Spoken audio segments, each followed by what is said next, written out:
Sima wa mbuye wako ukukonda iwe ndiye wakuona.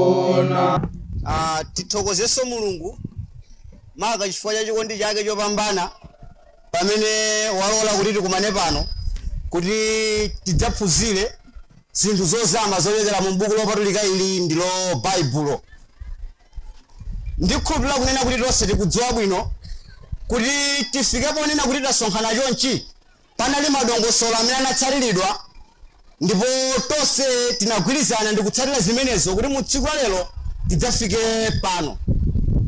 Tangolingalirani chinthu ichi kuti zinthu zifike monga mmene zikuonekeramo, kuti mukhale pamalo pamene mwakhalapo zinenerapo kuti anthu ena ake achitepo kanthu, ndipo ntchito imene anthu amagwira kuti zinthu zifike poti zioneka monga mmene zikuonekeramo kuti ikayende bwino, zimafunika kunena kuti pakhale anthu amene ndiwo otsogolera ntchitoyi.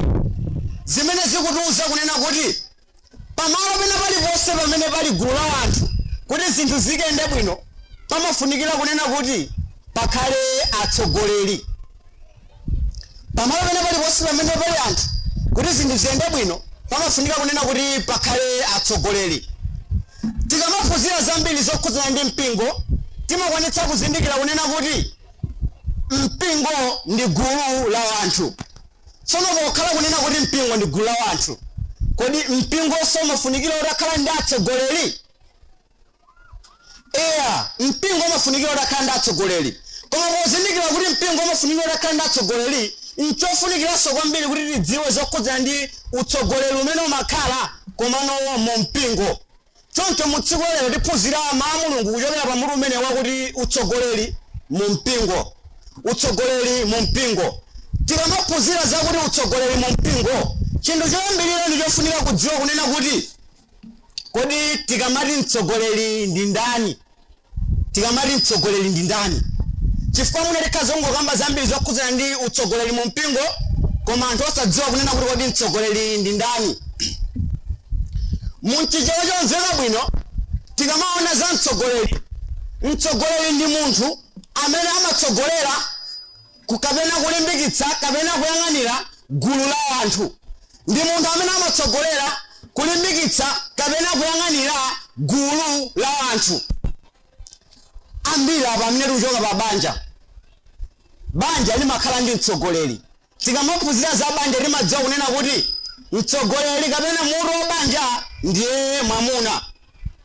Tikuchokanso kumudzi anthu ambiri. Mudzi kuti uziyenda bwino pamafunikira kuti pakhale atsogoleri kapena mtsogoleri. Mtsogoleri wake amakhala ndani? Afumu amene amatiyang'anira, amene amatitsogolera mu zinthu zonse.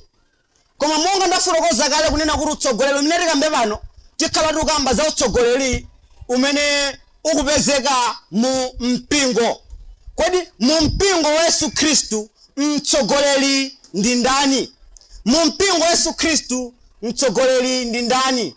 Okondedwa, kumbukirani kunena kuti tikamaona mu buku la Akolose chapter 1 ndime yake 18 malemba amafotokoza kuti ndipo iye ali mutu wa thupi mpingo. Ndipo iye ali mutu wa thupi mpingo, amene amafotokoza pamene papayi kunena kuti iye ndi ndani? Yesu Khristu. Ndiye malemba akufotokoza kunena kuti Yesu Khristu ali mutu wa thupi, umene thupilo ndiwo chani? Ndiwo mpingo. Pamene akufotokoza kunena kuti Yesu Khristu ndi mutu wa thupi, mawu akuti mutu akungotanthauza mtsogoleri. Choncho tikamang'ana za mpingo wa Yesu Khristu, mtsogoleri ndiye Yesu Khristu. Mtsogoleri ndiye Yesu. Koma kodi Yesu Khristu pano ali kumwamba? Kodi mpingo wake amautsogolera motani? Kodi pamene iye anapita kumwamba sanakhale ndi lingaliro lonena kuti mpingo wake udzenda bwanji? Yesu Khristu anakhala nalo lingaliro limeneli kuti kodi pamene iye akupita kumwamba mpingo wake udzenda bwanji. Atalingalira za chinthu chimenechi adaona kunena kuti nkofunikira kuti mu mpingo mukhale magulu autsogoleri awa amene tifuna tikaone mu buku la Efeso chapter 4 verse yake namba 11. Tikupemphana walenga mwalenga buku la Efeso chapter 4 verse yake namba 11. Tsegula buku la Aefeso chapter 4 ndime yake ya 11. Maotsogolera ali pa 4, umodzi wa iwo achikhulupiriro. Ndime yake ya 11. Ndipo iye anapatsa ena akhale atumwi, ndi ena aneneri, ndi ena alaliki, ndi ena abusa, ndi ena aphunzitsi. Zoma kwambiri. Buku lopatulika Baibulo langwamba ndikunena kuti ndipo iye anapatsa ena akhale. Mawu amene akugwisa ntchito pokamba kuti iye akuyimirira Yesu Khristu. Ndiye paja timakunena kuti munthu kapena mtsogoleri wa mpingo ndi Yesu. Ndiye chimene Yesu Khristu anapanga ndi chani? Akuti iyeyo Yesuyo anapatsa ena kuti akhale atumwi, ndipo akuti ena anapatsa kuti akhale aneneri, ena anapatsa kuti akhale alaliki, ena abusa, ndipo ena anapatsa kuti akhale aphunzitsi. Zimenezi ndi zimene buku la Efeso chapter 4 verse yake namba 11 likutiuza. Koma kodi tikamakamba za atumwi ndi ndani? Ndi anthu amene amatumidwa kuti akagwire ntchito m'malo mwa munthu wina wake. Ndipo timaona chitsanzo chabwino likabwera mu buku la Luka chapter 6 verse yake namba 13. Baibulo limatiuza kunena kuti ndipo kutacha mmawa wake Yesu Khristu anena nophunzira wake, ndipo mkati mwa ophunzira wake anasankha amuna 12 amene anawatcha dzina kuti akhale atumwi. Yesu Khristu anali ndi ophunzira ambirimbiri. Pamene ankaphunzitsa chiphunziro cha paphiri mmawa wake kutacha, anayitana ophunzira ake ambiriwo. Mkati mwa ophunzira ambirimo anasankhamo amuna 12 amene anawatcha dzina kuti akhale atumwi.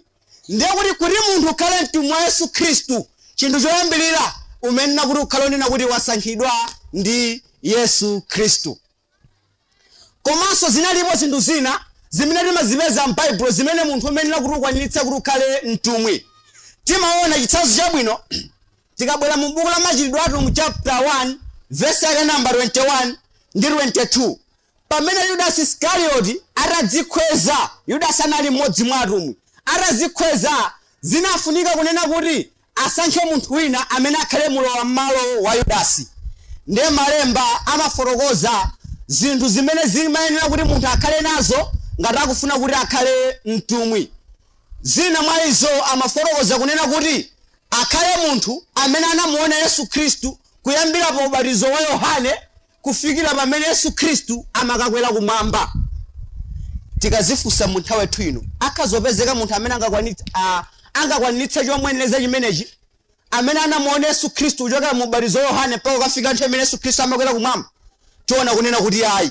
Tsono ngati anthu sangapezeke otelewa, kodi atumwi akuyenera kuti akhalemo mu mpingo? Tikaona kunena kuti mu nthawi yathu ino sitingakhale nawo atumwi potengera ndi malemba.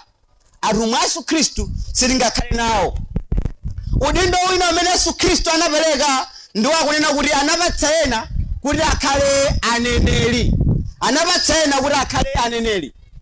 Zankhani okhudzana ndi aneneri timaziona kwambiri kabwera mu buku la 1 Korinto kuyambira chapter yake ya namba 12 kulekeza chapter yake ya namba 14.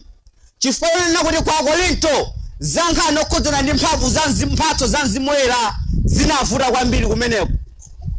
Ndiye Paulo ankaphunzitsa anthu akunena kuti uneneri inali imodzi mwa mphatso za Mzimu Woyera zimene timaziona mu buku la 1 Korinto chapter 12 kuyambira verse yake 8 kukalekeza verse yake namba 10.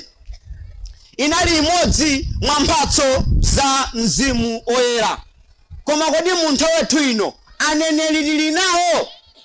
Tikamona buku la 1 Korinto chapter 13 verse yake namba 10, malemba amatiuza kunena kuti koma pamene changwiro chafika chandelandera chonse chidzakhala chabe.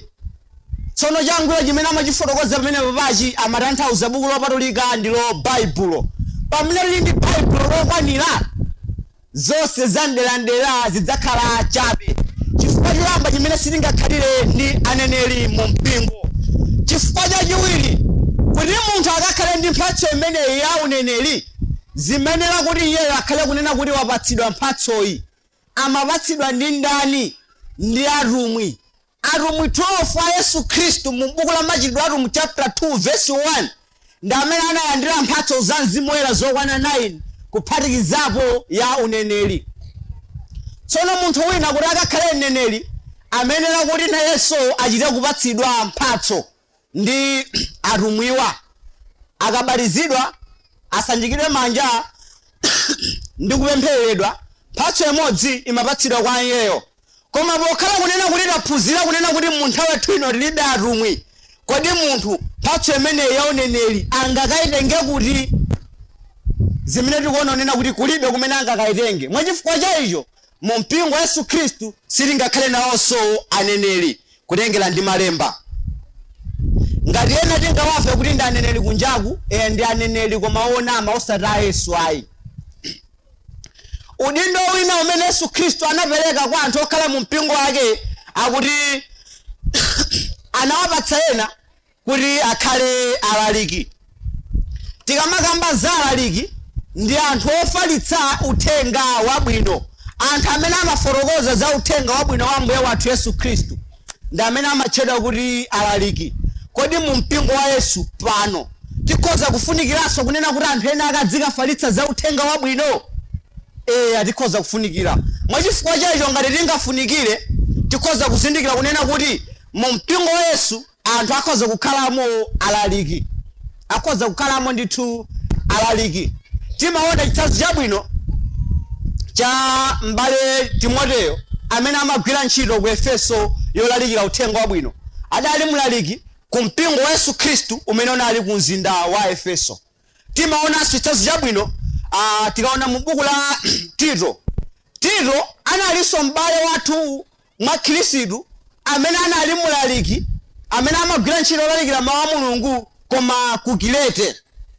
Ndiye kuti tikuona ndithu kunena kuti mu mpingo wa Yesu Khristu alaliki analipo, anthu ofalitsa mawu a Mulungu analipo, ndipo mpaka pano mawu a Mulungu akufunika kuti adzifalitsidwabe. Alaliki akuyenera kukhalabe mu mpingo.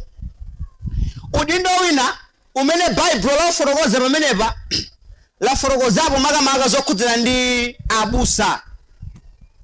Abusa, kodi tikamakamba za abusa ndi ndani?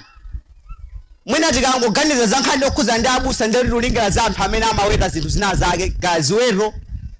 Mmene monso ndi mmene Baibulo limagwiritsa ntchito mawu amene otanthauza kuti abusa kukhala ndi tanthauzo la kuwera, koma aziwera chani? Uthenga wabwino. Baibulo lafotokozaponso za abusa amenewa, ndipo tiona pamene tizipita ndi phunziro lathu kunena kuti kodi mu nthawi yathu ino abusa akhoza kukhalapo kapena yayi. Tikamona m'buku la 1 Timoteyo chapter 3, Tito chapter 1, 1 Petro chapter 5, mabuku amenewa anafotokoza za zomweneleza munthu kukhala m'busa. Zimene tikaziona timaona kuti mu nthawi yathu ino anthu akhoza kuziwanitsa ndipo akhoza kukhala nako kuthekera kokhala pa udindo umenewu wa ubusa. Zimene mu mpingo abusa akhoza kukhalapo. Udindo wina umene Yesu Khristu anapereka ku mpingo wake akuti anawapatsa ena kuti akhale aphunzitsi. Tikamakamba za aphunzitsi ndi anthu amene amazukura mozama zokhudzana ndi mawu a Mulungu. Wina wakalalikira uko wakatenga anthu nakhala mu mpingo wa Yesu, koma anthu amenewo kuti akakule mu chiphunzitso cha Yesu zimadalira munthu amene ndi ophunzira bwino mawu a Mulungu kuti akawaphunzitse zozama anthu amenewo zokhudzana ndi mawu a Mulungu. Zimene mu mpingo anthu akabatizidwa ndi kukhala mu mpingo wa Yesumu amafunikira ndithu kunena kuti adziphunzira zozama za mawu a Mulungu, zimene tikhoza kuziganizira kuti mu mpingo wa Yesu aphunzitsi ndoyenera ndithu atakhalamo. Koma takambako za maudindo ena amene akupezeka pamenepa makamaka zokhudzana ndi alaliki komanso abusa. Tikuchoka madera osiyanasiyana amene mwina pamakhala mpungwepungwe komanso kusamvetsetsana kunena kuti kodi pa mpingo pamene pali abusa komanso alaliki amene amakhala wokula mphamvu pa mpingopo ndi ndani?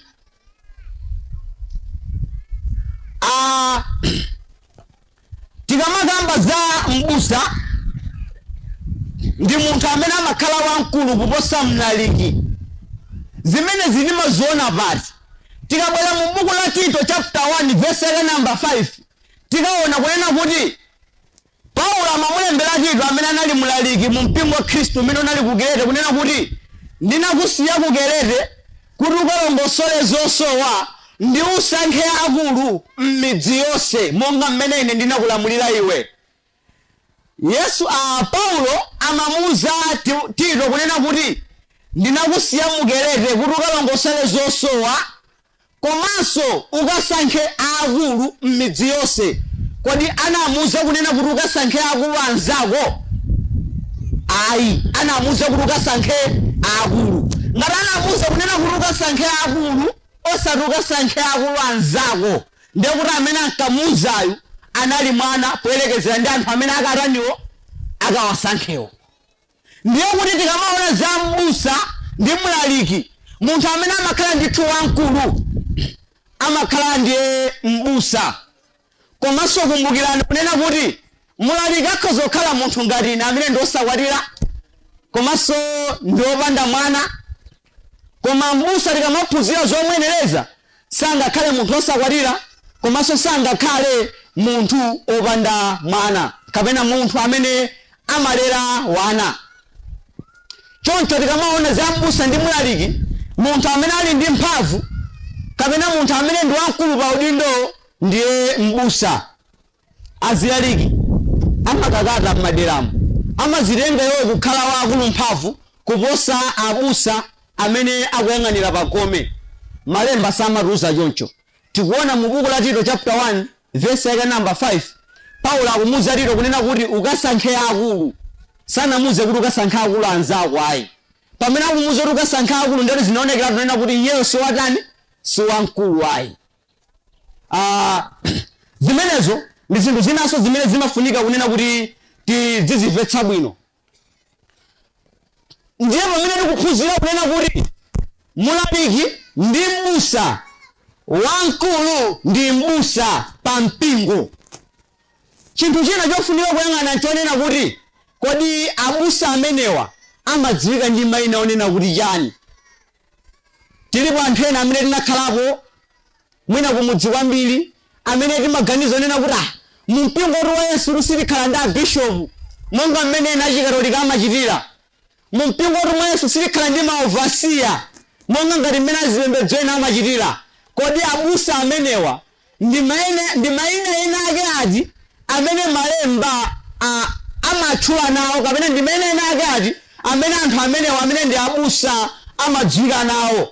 Tikaoneni za mayina ena amene abusa amadziwika nawo makamaka pokatsekula mu buku la Machitidwe athu mu chapter 20 kuyambira tikawerenga verse yake number 17 ndi verse yake number 28. Machitidwe chapter 20 ndime ya 17 kulekera 21. Mawu otsogolera mawu a Paulo kwa akulu a ku Efeso. Ndime ya 17. Ndipo pokhala ku Mileto anatuma ku Efeso naitana akulu a mpingo. Imanike pomwepo. Chinthu choyamba verse yake 17 yafotokoza kunena kuti ndipo pokhala ku Mileto anatuma ku Efeso naitana akulu a mpingo. Inali nthawi imene Paulo amalalikira uthenga wabwino makamaka mulendo wake wachitatu wolalikira uthenga wabwino. Bible kufotokoza kunena kuti ndipo pokhala ku Mileto. Inali nthawi imene Paulo anali ku Mileto. Pamene anali ku Mileto akuti anatuma uthenga kwa Efeso. Kwa Efeso anatuma uthenga oti akaitane ndani? Akaitane akulu a mpingo. Ali ku Mileto watuma uthenga kuti upite ku Efeso oyitana akulu a mpingo.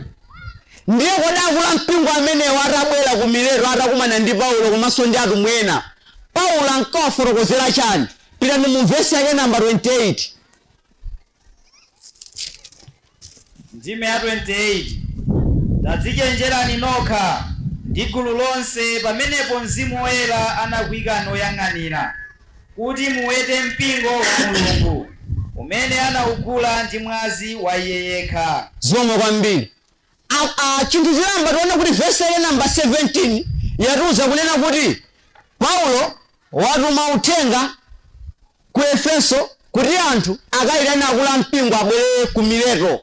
ndiye pamene akulu mpingo amenewa afika ku Efeso, afika ku Mileto, Paulo akuwauza kunena kuti tadzichenjerani inu nokha pamenepo pakuti Mzimu Woyera anakuyikani oyang'anira. Akuwauza akulu mpingo aja kuti Mzimu Woyera anakuyikani kuti mukhale otani oyang'anira. Oyang'anira chani? Akuti kuti mukawere mpingo wa Mulungu umene anagula ndi mwazi wa iye yekha.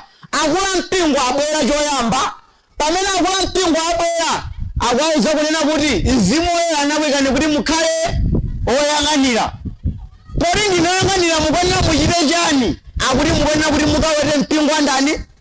Wa Mulungu. Akugwiritsa ntchito zinthu zitatu pokuwauza akulu mpingo amenewa. Choyamba ndinu akulu mpingo, Mulungu anakuyikani kuti mukhale oyang'anira, komanso mukawere mpingo wa Mulungu. Tikamakamba zakuweta ndiye kuti amangofotokoza za ntchito imene anthu ena akamagwira. Kodi ndi ndani amene amaweta? Ndi abusa. Choncho tikaona mu buku limene la Machitidwe mu chapter 17 mawu amene agwiritsa ntchito kukamba za akulu mpingo ndi mawu aja amene mu Chingerezi timawanena kuti ma elders. Ndi mawu aja amene mu Chingerezi timawanena kuti ma elders. Komanso mawu amene agwiritsa ntchito pa Machitidwe mu chapter 20 verse yake number 28 kukamba za oyang'anira ndi mawu amene mu Chingerezi agwiritsa ntchito kunena kuti overseers kapena bishop. Ndipo anawuza ndithu kunena kuti iwowo akuyenera kuti akawere mpingo wa Mulungu.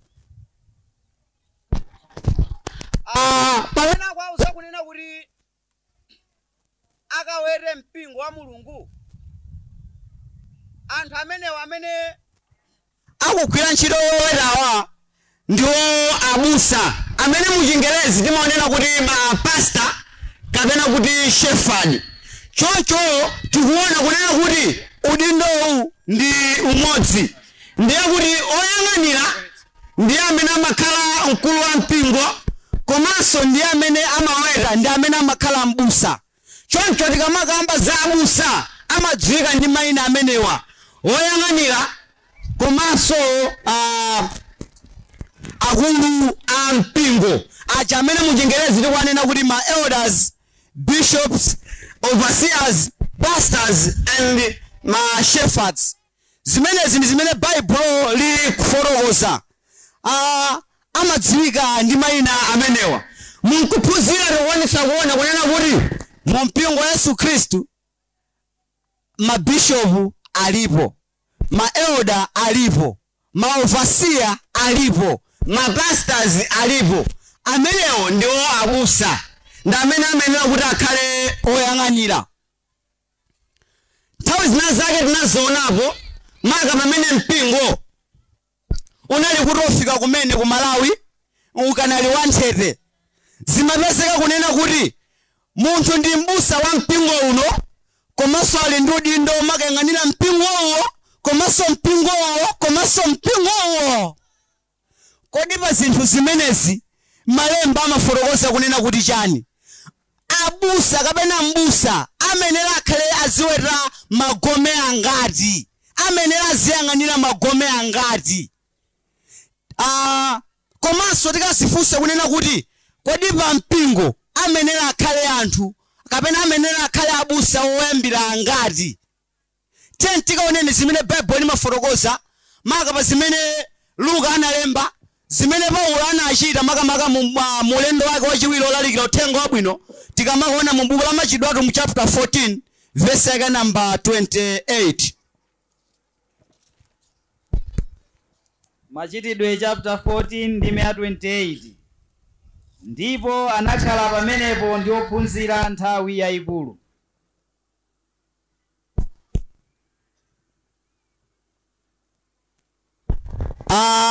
Zomwe kwambiri Bible ifotokoza nena kuti ndipo anakhala pamenepo ndi ophunzira nthawi yayikulu. Paulo pamene amalalikira uthenga wabwino atatha kusankha abusa, anakhala ndi anthu pamenewa amene ndi wa Khristu kwa nthawi yayikulu, kwa nthawi yayitali. Koma kodi adafotokozera kunena kuti abusa akuyenera kuti azikhala anthu angati pagome, nanga akuyenera kuti aziyang'anira magome angati? Werengani mu verse yake namba 23 yomwambamo. Machitidwe athu mu chapter 14 verse 23. Verse 23. Ndipo pamene anawayikira akulu mosankha mu mpingo uliwonse ndi kupemphera pamodzi ndi kusala kudya, nayikiza iwo kwa Ambuye amene anamkhulupirirayo. Zomwe kwambiri. Verse yake namba 23 yafotokoza choncho kunena kuti ndipo pamene anawayikira akulu mosankha mu mpingo uliwonse. Akuti Paulo anawayikira anthu amenewa akulu. Kodi tikamakamba za akulu ndi wamkulu zimasiyana bwanji? Pamene tikamba za wamkulu ndiye kuti ndi mmodzi, tikamakamba za akulu ndiye kuti ndi kuchulukitsa, ndiye kuti kulembera awiri kupita mtsogolo. Zimene zikutiphunzitsa kunena kuti chani? Pa mpingo pamenera kunena kuti pakhale abusa oyambira awiri kupita mtsogolo. Munthu mmodzi sangakhale mbusa wa pa mpingo. Kumbukirani zimenenso chingakhale Paulo yemwe amamuuza Tito kunena makamaka mu buku la Tito chapter 1 verse yake namba 5 kunena kuti ndinakusiya iwe mukerete kuti ukalongosole zosowa nuyike akulu m'midzi yonse. Akuti uyike akulu ndiye kuti mudziwire midzi yonse amene kuti ayikepo akulu amene kuti akhale anthu ambiri amenewa akuyambira pa awiri kupita mtsogolo. Koma kodi akawayika pa gome kapena pa mpingo adziyang'anira magome angati? Mu verse yake yomwe namba 23 kufotokoza kunena kuti ndipo pamene anawayikira akulu mosankha mu mpingo uliwonse. Akuti anawayikira akulu mpingo kapena abusa koma posankha mu mpingo ngati wina uliwonse. Ndiye kuti akafika pa mitundu nkuphunzitsa zomwenereza munthu kuti akhale mbusa amasankhapo pamenepo. Akafika kuzansi akaphunzitsa zomwenereza munthu kukhala mbusa amasankhapo pati pamenepo. Osati inu aku mitundu mudziyang'anira kuzansi komanso mudziyang'anira kwa morolosi. Ayi, paliponse amasankhapo abusa.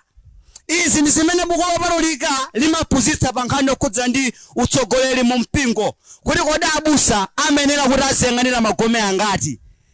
Ntchito yawo ndi kudyetsa ziweto, ndi kudyetsa nkhosa. Nkhosa zimenezi ndiwo akhirisitu. Sizingatheke munthu ndili pa gome pano mu nthawi yomweyo ndikadyetsenso nkhosa zina uko. Sindingakadziwa kuti nkhosa zawo zofuna zitadya chani. Mwachifukwa cha icho abusa amenera akhale apagome limodzi. Osati potawa ndi abusa ndadzira akachoka gomelo pita gomelo akakhalanso abusa. Ayi, buku lopatulika silimaphunzitsa zinthu zimenezo. Mpingo kapena gome lililonse limenera kuti likhale ndi abusa ake. Chabwino limenera kuti likhale ndi abusa. Eya, funso nkumati kodi nanga munthu zomwenereza kuti akakhale mbusa ndi ziti? Amenera kuti afikire pa zinthu ziti munthu kuti tikamutenge kuti ali okwanira kukhala mbusa? Kodi ine ndili pano mukhazondika kuti ndikhale mbusa ndingawete nkhosa ine? Tikaoneni kuti kodi buku lopatulika limaphunzitsa kunena kuti kodi zomwenereza munthu kuti akakhale mbusa ndi ziti? Pamene tikukamba zomwenereza munthu kuti akhale mbusa tikuyenera tikadziwa kunena kuti ndi zinthu zimene munthu amenera kuti akwaniritse ndi cholinga chonena kuti akhale pa udindo wa ubusawo. Osati timuyike pa udindowu pamene ali pa udindowu akamaphunzira pamene akwaniritse zinthuzo. Ayi, akwaniritse kaye kana akadzakhale pa udindowu. Monga ngati mmene dziko limachitira kunena kuti tufuna kulemba apolisi, tufuna kulemba ntchito anthu akhale apolisi. Eya, zowanereza akhale ndi certificate ya form 4. Ndiye munthu sanganene kuti andilembeke ntchito ya polisi kana akankapeza certificate ya form 4. Ayi, koma upezeke certificate iyo ukatero pamene ukalembedwe chani? Ukalembedwe ntchitoyo. Choncho munthu amenera kuti akwaniritse kaye pa zimene Bible limanena kana akakhale pa udindo wabusawo. Osati akhale atiphunzira akwaniritsa ali pa udindo omwewo. Ayi, buku lopatulika silimanena zimenezo. Ayi, zazomwenereza munthu kukhala m'busa malemba amafotokoza ndi malemba makamaka atatu. Zonsezi tikaziphatikiza zimakwana zomwenereza munthu 30 makumi atatu. Munthu amenera akwanitse zomwenereza 30 kuti akhale m'busa. Lemba loyamba ndi buku la 1 Timothy chapter 3 verse yake number 1 kulekeza 7. 1 Timothy chapter 3 verse yake number 1 kulekeza 7. Komanso timaonanso zina zimene anazilemba mu buku la Tito. Tikamaona mu buku la Tito chapter 1 kuyambira verse yake ya 5 kulekeza 9. Tito chapter 1 kuyambira verse yake 5 kulekeza 9. Komanso timapeza so mu buku la 1 Petro chapter 5 verse yake number 1 ndi 2. 1 Petro chapter 5 verse yake number 1 ndi 2. Tikaphatikiza zoyenereza zimene zimapezeka m'mabuku atatu amenewa zimakwanitsa 30, zimakwana 30. Ndiye kuti munthu amenera akwanitsa zomwenereza zimene zi 30 kenako akhale pa udindo osati poti ali zomwenereza zikwana 25 5 zinazo akakwanitsali pa udindo ayi akwanitse zonse 30 makumi atatu ndiye akhale pa udindo. Tikembeni kuona zina mwa izo zimene zinalembedwa mu buku la 1 Timothy chapter 3 mu verse yake number 1 kulekeza 7. Tikapempha owerenga mukatitsekule buku limene la 1 Timothy chapter 3 verse yake number 1 muziwerenga verse imodzi. Chabwino tatsekula buku la Chipangano chatsopano 1 Timoteyo 3 ndime 1 kukafika 7. Mawu otsogolera akuti zoyenera oyang'anira ndi atumiki. Ndime 1 mawuwa ali okhulupirika ngati munthu akhumba udindo wa oyang'anira ayifuna ntchito yabwino. Chinthu choyambirira malemba afotokoza kunena kuti mawuwa ali okhulupirika kapena odalirika ndithu ngati munthu akhumba udindo wa oyang'anira ayifuna ntchito yabwino. Chinthu choyambirira ntchito imene munthu umagwira ifoti ntchitoyo wayifuna ndi ntchito imene umayigwira molongosoka. Mwachifukwa cha icho munthu kuti akhale m'busa chinthu choyambirira amenera kuti akhale kuti ntchitoyo iyeyo wayitani wayikhumba. Kukhumba kungotanthauza kufuna. Tingadziwe bwanji kuti munthu ntchito yako ikhumba kapena akuyifuna? Chinthu choyambirira akhoza kutiuza yekha kunena kuti ntchito amayifuna. Tidziwe kunena kuti awara amayifuna ntchitoyi ya oyang'anira kapena ya ubusayi.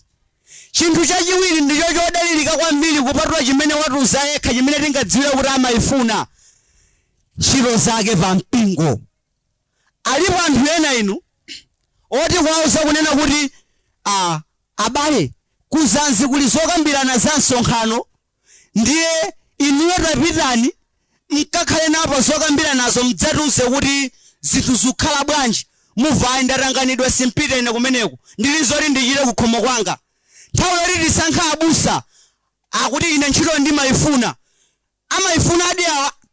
Ayi samayifuna. Akuyifunira ntchito yonzolinga zolakwika. Ndiye kuti akhoza kutiuza yekha choyambirira. Koma chodalirika kwambiri tiona kunena kuti kodi zimene amachita pa mpingopa ntchito munthuyo amayifuna adi? Alipo ena inu m'magomemo amene amagwira ntchito modalirika oti timachita kudziwa kunena kuti awa mwina poti kwina kusamafikira koma poti ndi obusawa unayenerera. Inu kutheka kuma midzi kumene mmakhalako simunawuze anthu kuti ndinu abusa mulipo dina nolose kumpingo koma nkamakhala anthu amati abusa amaona ntchito zanu kuti amakhala ndi changu pa nkhani yachipembedzo amatumikira mulungu molongosoka ndi zimene amachita ziyawa ntchito ya amayitani amayifuna. Osati kuti zochitika kutapitani ine simpita kumeneko ndatanganidwa pitani uku simpita kumeneko ndatanganidwa. Tusankha abusa ndiye mkono mwamba ine mayifuna ntchito imeneyo alina miza amenewa akuyifuna ntchito inzolakwika adzatiporozera mpingo. Tinanena kunena kuti abusa amenewa ndi amene amaweta nkhosa. Ndiye ngati munthu alowole si chonchi akanena kuti ntchito amayifuna mululingalira kunena kuti adzaweta bwino nkhosa za Mulungu.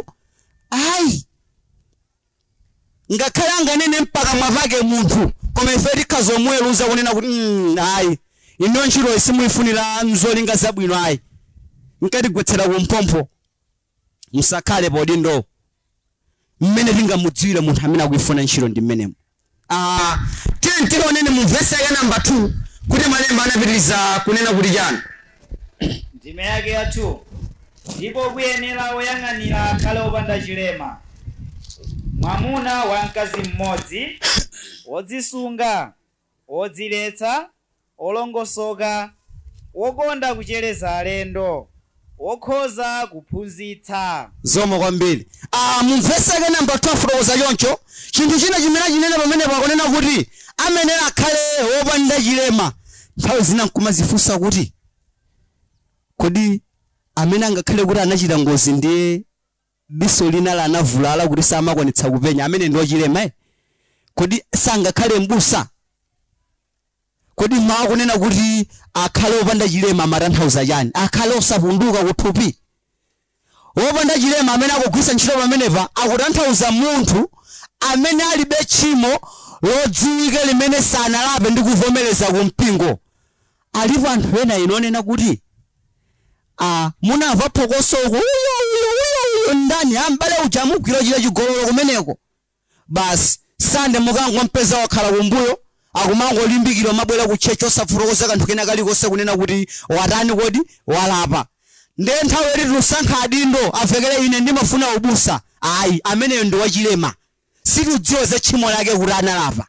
Tingadziwe bwanji pamene munthu angavomereze? Zimenezi ndi zimene buku lopatulika limaphunzitsa. Chinthu china Bible lifotokoza kunena kuti akhale mwamuna wa mkazi mmodzi. Pamene angonena kuti akhale mwamuna wa mkazi mmodzi, kodi vesi ikuveka kunena kuti akhale mkazi wa mwamuna mmodzi ngati?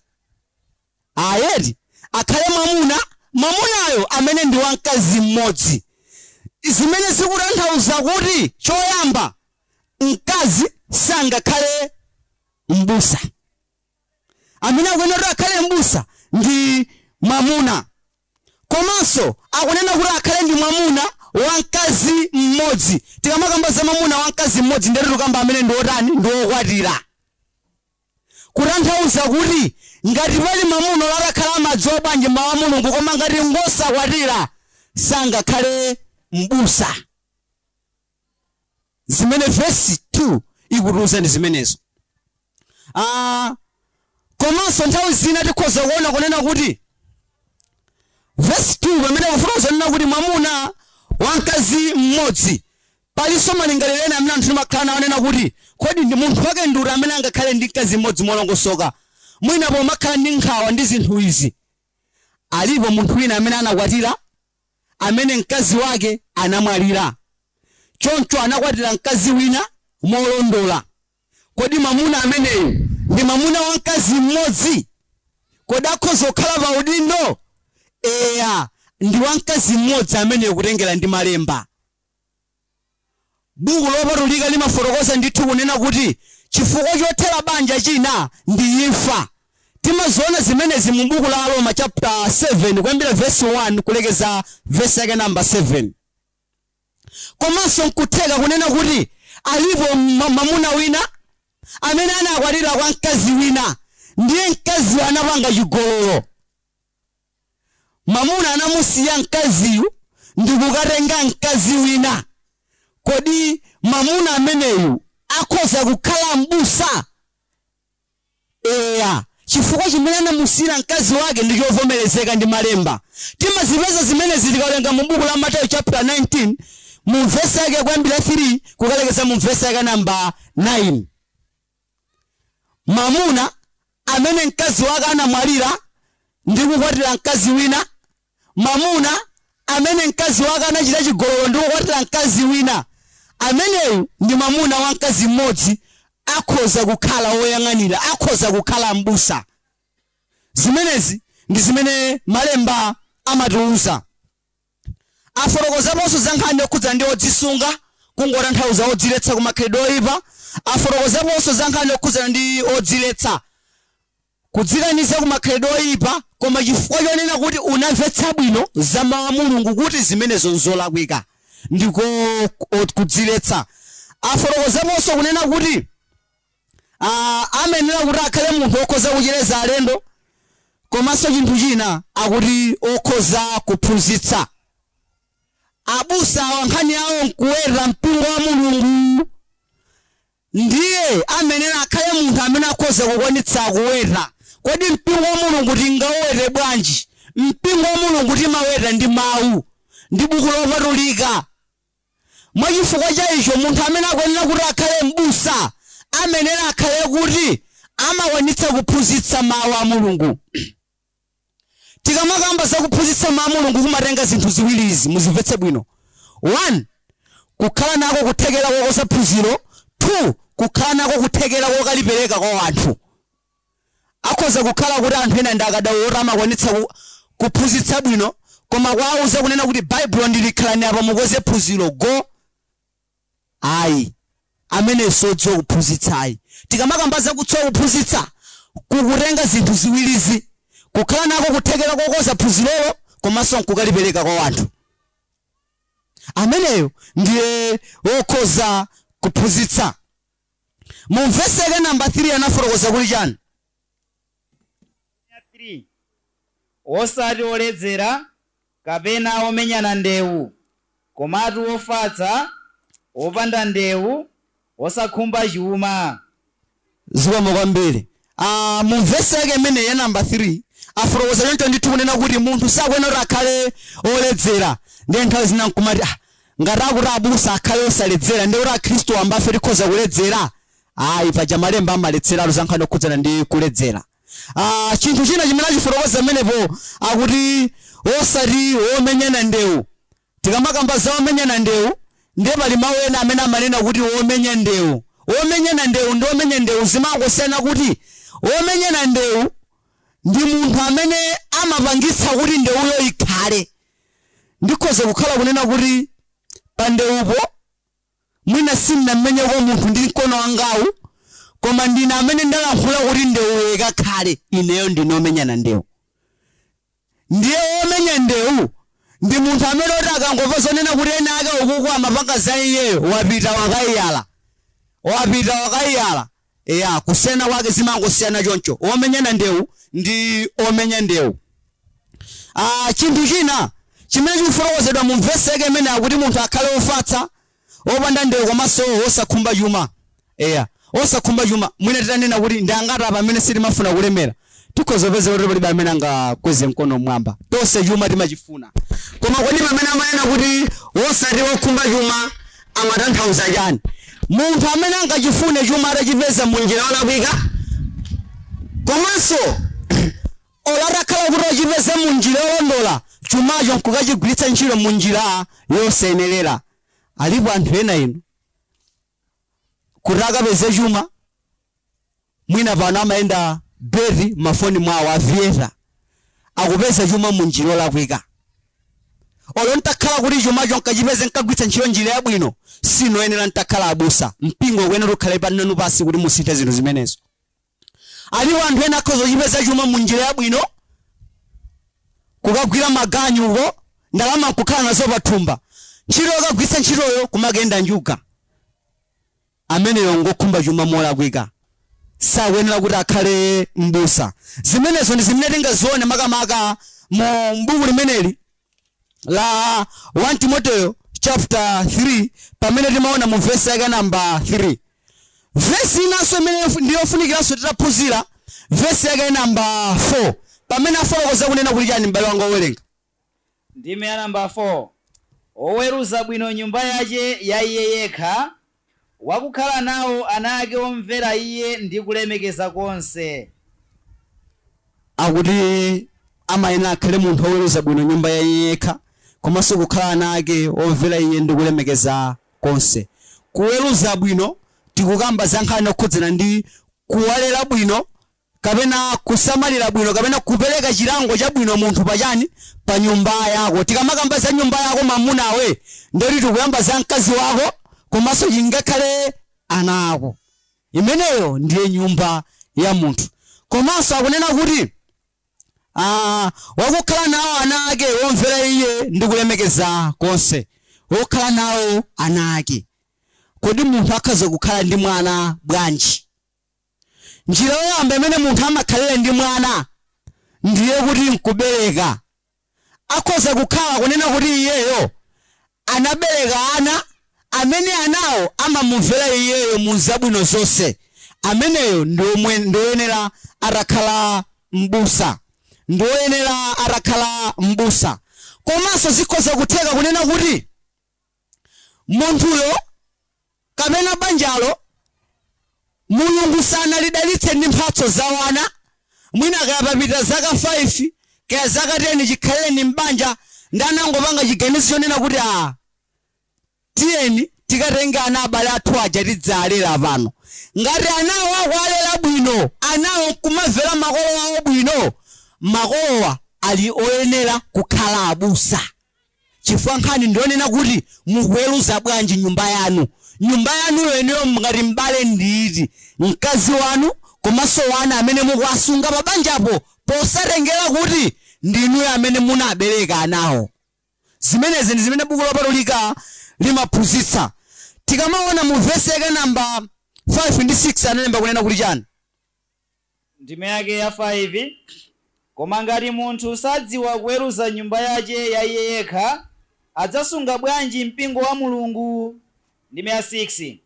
Asakhale wophunza kuti pozitukumula ungamgwere mlandu wa mdierekezi. Zoma kwambiri. Chinthu china chimene mafuna tukionesa pamenepo ndi chimene akuchifotokoza mu verse yake imene ya 6 kunena kuti asakhale wophunza.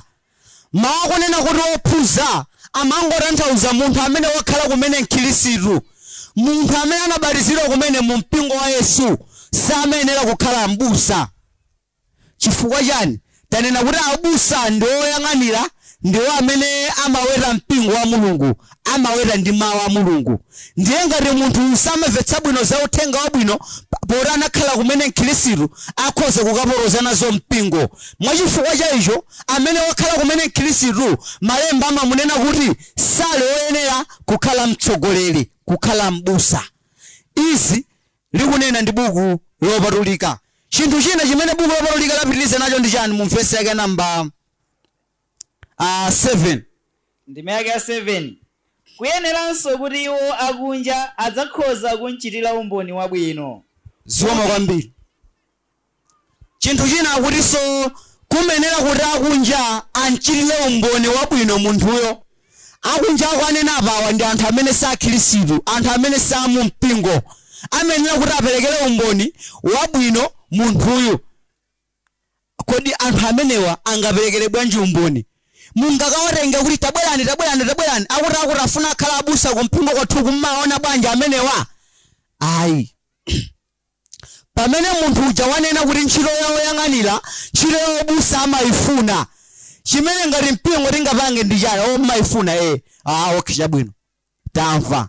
Ndiye ifeyo mpingo tikhazikitse dongosolo labwino lofuna kudziwa za makhalidwe a munthuyu. Choyamba tikafufuze kunena kuti kodi anthu amene amakhala nawo ku nyumba amamudziwa ndi makhalidwe otani? Tikafufuza zimene zinkati mwa wiki. Komanso kodi anthu amene amagwira nawo ntchito munthuyu amamudziwa ndi makhalidwe otani? Zimene zifufuze nkati mwa wiki. Kanaka tikhoza kukwanitsa kupeza kunena kuti anthu munthuyu amamudziwa ndi makhalidwe abwino kapena ayi. Koma pali chinthu china chofunikanso kumvetsa za nkhani imene ukhoza nakula anthu akunja anchitire umboni za makhalidwe ake abwino. Nthawi zina zake zimatheka kunena kuti mmene ineyo banja langa anthu amaliona kuti sindingasowe mchere. Ndiye munthu anabwera ku nyumba kwanga kudzapempha mchere, ineyo mchere ndilibe. Ndamuwuza kuti amwali mchere ku nyumba kuno kulibe, wapita. Chifukwa amaona kuti sindingasowe mchere akamapita samvetsa kuti ineyo mchere ndilibe. Akhala ndimangaonena kuti ndimamana. Ndiye nkhani ndionena kuti sikuti poti mmodzi onena kuti amene aja amamana mchere ndiye tinena kuti awasanga khala abusa. Ayi. Timenena kuti tifunse mwina kaya anthu okwana 7. Pa anthu okwana 7 mwina tikhoza kufufuza nkupeza onena kuti anthu okwana ka 6 akunena kuti munthu uja ndi wamakhalidwe abwino, munthu mmodzi akunena kuti munthu yamamana mchere. Tikhoza kuweruza kunena kuti chani? Munthu uyu ndi wamakhalidwe abwino, koma mwina palipo pamene awawa sadamvetse munthu yatachita zinthu zina. Pamenepa ndi pamene tingamvetsere bwino za makhalidwe abwino a munthu uyu. Zimene buku lopatulika limanena mu buku limene la 1 Timoteyo chapter 3. Tinafotokoza konse mu buku la kuti mbuku la 1 Petro chapter 5 verse yake 1 ndi 2 amanenanso zomweneneza zina munthu kukhala mbusa. Ndipo tikaonenso zinthu zina zimene zimakapezeka mu buku la Tito. Mwachifukwa cha nthawi tikapita mu buku la Tito tikangowerenga mu verse yake imeneyi ya number 6. Tito chapter 1 verse number 6. Ndime yake ya 6. Ngati wina ali wopanda chilema, mwamuna wa mkazi mmodzi, okhala nawo ana okhulupirira, osasakaza zake, kapena osakana kumvera mawu. Zoma kwambiri. Tito chapter 1 verse yake number 6 afotokozeponso unena kuti opanda chilema, zimene tinaona kuti munthu amene alibe tchimo lodziwika ku mpingo limene sanalape ndi kuvomereza, komanso akuti mwamuna wa mkazi mmodzi zimene nazifotokoza kale. Afotokozeponso kunena kuti okhala nawo ana okhulupirira. Okhala nawo ana okhulupirira. Kodi okhulupirira amenewa ndi ati? Tikamakamba za okhulupirira ndi kuti tukamba akhristu. Ndiye kuti mbusa ndi munthu amene amenera kuti akhale nawo ana amene anawo ndi akhristu. Zimenezi ndi zimene buku lopatulika limaphunzitsa. Kodi ndi munthu kuti amene amakhala mkhristu, mwana wanena kuti wabadwa zaka 5 zamitazo akhazokhala mkhristu? Tiona kuti ayi. Mwana amene wabadwa zaka 8 zamitazo akhazokhala mkhristu? Tiona kunena kuti ayi. Mkhristu ndi munthu amene anamva uthenga wabwino, anakhulupirira, anavomereza Yesu Khristu, analapa machimo ndi kubatizidwa ndi kuonjezedwa ku mpingo wa Yesu. Ngati makolo ali ndi ana oterewa, makolo aloyenera kukhala abusa. Palinso zinthu zina zimene mwina sitimazimvako, koma ndizofunikiranso lero titaziona chingakhale nthawi yathu yokuchita njiro. Mumadziwa ino kunena kuti tikamakamba za udindo mapita pa banja, tikamakamba zonena kuti apanklasi ndi abusa, pamene apanklasi angosankhidwa kukhala abusa, tifune tisafune akazi awo apanklasi wamatchedwa kuti akazi andani? Abusa. Ndiye kodi kuti ndi zinthu zili zimene akazi abusa amenera akhale nazo. Tiye tikabwerereni ku buku lomwe lija la 1 Timoteyo chapter 3 tikawerengako mu verse yake ya number 11. 1 Timoteyo chapter 3 verse yake number 11. 1 Timoteyo 3 verse 11. Momwemonso akazi akhale olemekezeka, osadierekeza, odzisunga, okhulupirika mu zonse. Zono kwambiri. Ababa kufotokoza za zomwenereza munthu, zomwenereza mkazi wa munthu amene akufuna kukhala mbusa. Zikhoza kutheka kuti pazonse taphunzira zija mamuna okwaniritsa, koma kukangoti kunjigo koveka phokoso kufufuza ndi ndani maipanklasi amenewo. Ndiye kuti akazi aka munthu ameneyo ndi akazi amene ndi odierekeza. Choncho Bible force onena kuti mkazi wa munthu amene akufunira kuti akhale mbusa amene akhale kuti ndi olemekezeka chifukwa cha makhalidwe ake abwino, komanso osadierekeza, munthu amafalitsa mauthenga abodza, munthu olankhula, komanso akuti amene akhale munthu odzisunga, kudzikaniza pa makhalidwe oyipa, komanso okhulupirika mu zonse.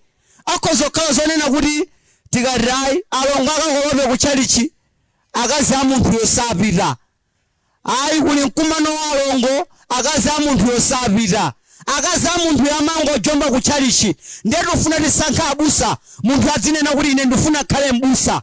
Ayi, akazi ake amulepheretsa munthu kukhala mbusa.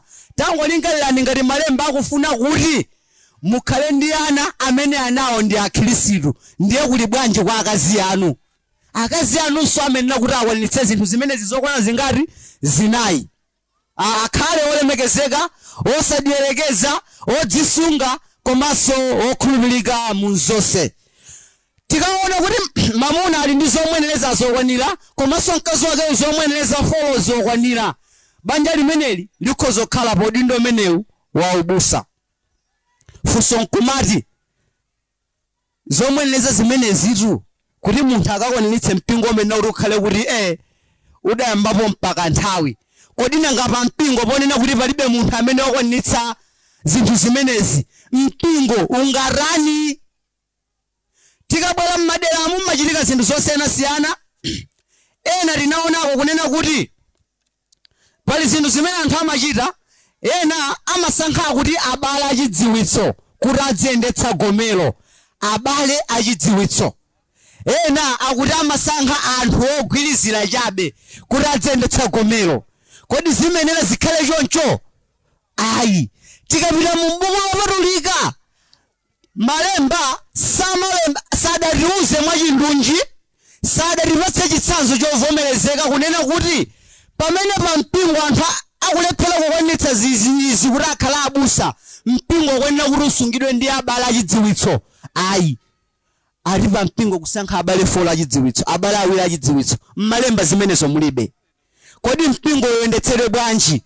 Malemba tikaona mu buku la 1 Timothy chapter 2 verse 9 kulekeza 11, komanso tikaona mu buku la 1 Korinto chapter 11 verse 2 kulekeza 16, pamalo pamene pali abale komanso alongo, malemba amapereka mphamvu ya utsogoleri kwa abale. Choncho zimene zikutiuza kunena kuti pamalo pamene anthu alephera kukwaniritsa kuti akhala abusa, mpingo umenera kuti udziyendetsedwa ndi abale. Sinanena kuti musankhe abale achidziwitso, koma abale. Koma si abale onse amene angamapange zinthu zimenezo. Chinthu chinaso chofunika kumvetsa nchimenecho. Akhoza kukhala munthu ino rimwe ambaliza wiki yathayi, pali nkhani ya banja ivuta pa mpingo kumati ambale mutsalire tikambirane, pali zokambirana za abale, ndiye kuti sizigwirayi. Palinso zinthu zina zabwino zimene timafuna kuti tiyang'anire. Zimenezi ndi zimene tingaziphunzire makamaka zokhudzana ndi utsogoleri mu mpingo, pamene timayang'ana kwambiri zokhudzana ndi abusa. Mwachifukwa cha nthawi tikasire ni pompa, koma ndikutheka kunena kuti tilipo anthu ena amene ndife abusa kumagome athu kumene tikuchokera, koma potengera ndi mmene taphunzirira taona kunena kuti sife oyenera, tilibe zotiyenereza kuti tikhale pa udindowu. Tingadziwe bwanji?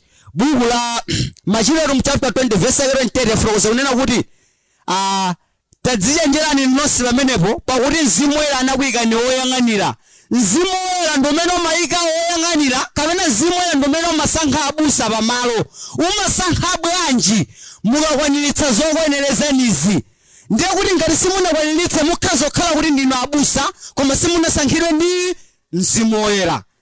Ndiye ngati simunasankhidwe ndi Mzimu Woyera, ngati mulibe zokwenerezani zokwanira, chofunikira ndi chani?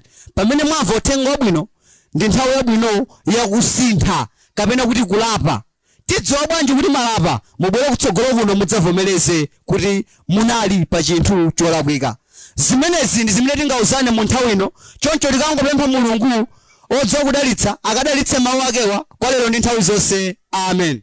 Mtima wa mbuye wako ukukonda iwe, ndiye wakuona ngopirira. Mtima wa mbuye wako ukukonda iwe, ndiye wakuona